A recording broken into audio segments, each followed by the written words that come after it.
What can we do, Morara? What can we do to support the movement? How can we become more active and proactive? I have an answer for you.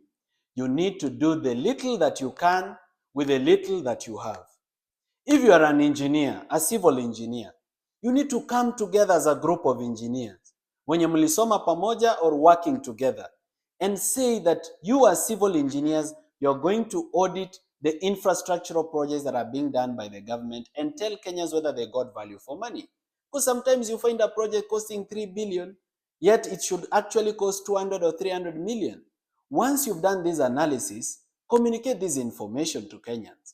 Some of us will pick it and will amplify it.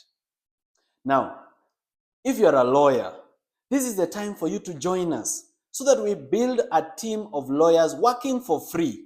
Whenever the government wants to pass something that is not good for Kenyans, we come together, we use the resources that are in this office. We have a printer here, we are printing papers, we have a boardroom.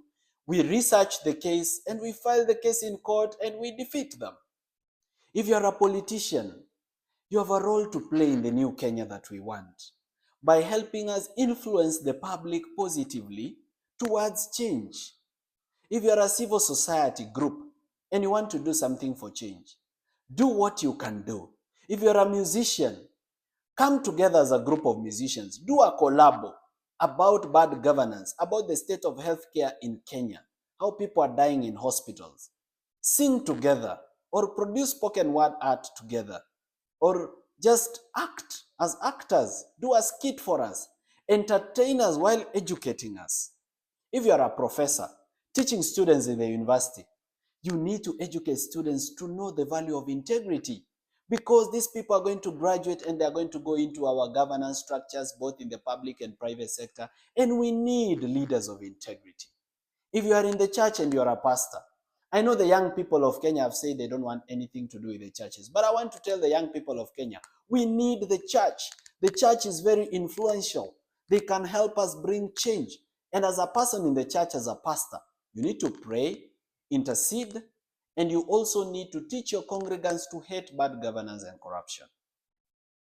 If you are a DCI officer and you've arrested Morara, don't be overzealous. This is not about you. This is about the new Kenya we want. Just tell Morara, si unaelewa hii ni kazi. Arrest him decently, treat him decently, release him home back to his parents, ili hata kama atawacha siasa, he has a family that loves him, a wife and children and a mother.